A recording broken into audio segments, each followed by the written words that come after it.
കുഷിനഗർ മുസ്ലിം പള്ളി പൊളിച്ചതിനെതിരെ അതിശക്തമായ നിലപാടെടുത്ത് ബഹുമാനപ്പെട്ട സുപ്രീം കോടതി.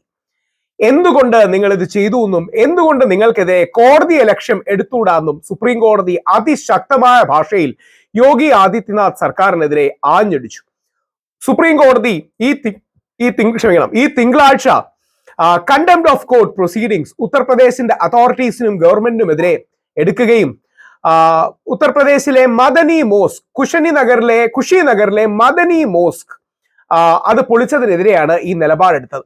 Bench of justice BR Gavai and AG Masih ഇവരാണ് ഈ ഡെമോലിഷൻ പ്രീ റെക്വിസിറ്റ് നോട്ടീസ് ഇല്ലാതെയാണ് ചെയ്തത്. ഇത് നവംബർ 13, 2024 സുപ്രീം കോടതി വളരെ കൃത്യമായി പറഞ്ഞിരുന്നു കൂടുതൽ ഡെമോലിഷൻ പാടില്ല, അല്ലെങ്കിൽ നോട്ടീസ് തുടങ്ങിയ കാര്യങ്ങൾ കൊടുക്കണമെന്ന്.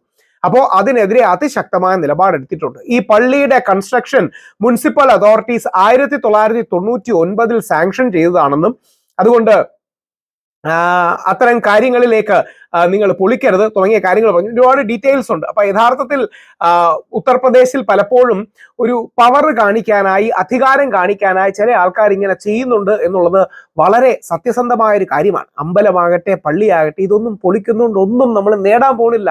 ഉത്തർപ്രദേശ് വലിയൊരു സംസ്ഥാനമാണ്. നമ്മുടെ രാജ്യത്ത് ഒരുപാട് സ്ഥലങ്ങളുണ്ട്. അമ്പലമോ ക്രിസ്ത്യൻ പള്ളിയോ മുസ്ലിം പള്ളിയോ ഒന്നും പൊളിക്കേണ്ട യാതൊരു ആവശ്യവുമില്ല. ഇനി ഇവർ തന്നെ, ഈ പള്ളിയുടെ ആൾക്കാർ തന്നെ വേറെ ഇതിന്റെ ഭാഗമായി ചെറിയൊരു അൺഓതറൈസ്ഡ് സ്ഥലം ഉണ്ടായിരുന്നു എന്ന് ആൾക്കാർ ചൂണ്ടിക്കാണിച്ചപ്പോ അതിശക്തമായി അവർ തന്നെ അത് സ്വയം റിമൂവ് ചെയ്യുകയും മറ്റും ചെയ്തിരുന്നു. അത് കൂടാതെ പിന്നീട് വന്നാണ് സ്വന്തം പവർ കാണിക്കാനായിട്ട് ഗവൺമെന്റ് അതോറിറ്റീസിന്റെ ആൾക്കാർ ഇത് ചെയ്തത്. ഇത്തരം കാര്യങ്ങൾ ഒരു കാരണവശാലും നമ്മുടെ നാട്ടിലെ അനുകൂലിക്കാൻ കഴിയുന്ന കാര്യങ്ങളല്ല.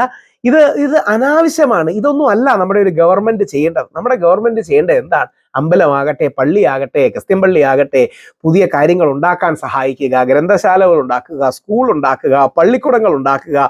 ഇത്തരം കാര്യങ്ങളാണ് യഥാർത്ഥത്തിൽ വേണ്ടത്, അല്ലാതെ എന്തെങ്കിലും പൊളിക്കാനോ നശിപ്പിക്കാനോ അല്ല. എന്നും ബാറക് ഒബാമ പറഞ്ഞ മഹത്തരമായ ഒരു കാര്യമുണ്ട്. നമ്മൾ യഥാർത്ഥത്തിൽ പൊളിക്കുന്നത് വെച്ചല്ല, നിർമ്മിക്കുന്നത് വെച്ചാണ് നമ്മുടെ ലെഗസി ഓർത്തിരിക്കുക എന്നുള്ളത്. അത് ഉത്തർപ്രദേശിലെ ആൾക്കാർ സീരിയസ് ആയി കേൾക്കുമെന്ന് വിചാരിക്കുന്നു. ഇന്ന് അതേപോലെ തന്നെ മറ്റൊരു പോസിറ്റീവ് വാർത്ത, ഈ പ്ലേസസ് ഓഫ് വർഷിപ്പ് ആക്ടിന് എതിരെ വരുന്ന ഒരുപാട് ഇത്തരം സബ്മിഷൻസിന് എതിരെ സുപ്രീം കോടതി ഇനഫ് ഈസ് ഇനഫ്, ഇത് മതിയാക്കണം എന്ന് പറയുകയും മറ്റും ചെയ്തിട്ടുണ്ട്. ഈ അമ്പലം പള്ളിയുടെ പേര് നമ്മളിങ്ങനെ തർക്കങ്ങൾ അടികൂടിക്കൊണ്ടിരുന്നിട്ട് യാതൊരു അർത്ഥവുമില്ല. ഹിന്ദു സമൂഹത്തിലെയും ഇസ്ലാമിക സമൂഹത്തിലെയും തീവ്ര സ്വരക്കാർക്ക് അവർക്ക് മുതലെടുക്കാൻ ഒരു അവസരം കിട്ടുമെന്നല്ലാതെ ഈ കാണുന്ന എല്ലാ അമ്പലങ്ങളുടെയും പള്ളികളുടെയും താഴെ പോയി കുഴിച്ചു നോക്കുന്നതുകൊണ്ട് നമുക്കൊന്നും ഒരു ഗുണവുമില്ല. നമ്മുടെ നാട്ടിൽ ഒരുപാട് സ്ഥലങ്ങളുണ്ട്. പുതിയ അമ്പലം വെക്കാനാണെങ്കിലും പള്ളി വെക്കാനാണെങ്കിലും ബുദ്ധവിഹാരം വെക്കാനാണെങ്കിലും ഗുരുദ്വാര വെക്കാനാണെങ്കിലും സിനഗോഗ് വെക്കാനാണെങ്കിലും ക്രിസ്ത്യൻ പള്ളി വെക്കാനാണെങ്കിലും ഈ നിരീശ്വരവാദികൾക്ക് പരിപാടി നടത്താനാണെങ്കിലും നമുക്ക് ഒരുപാട് സ്ഥലമുണ്ട്.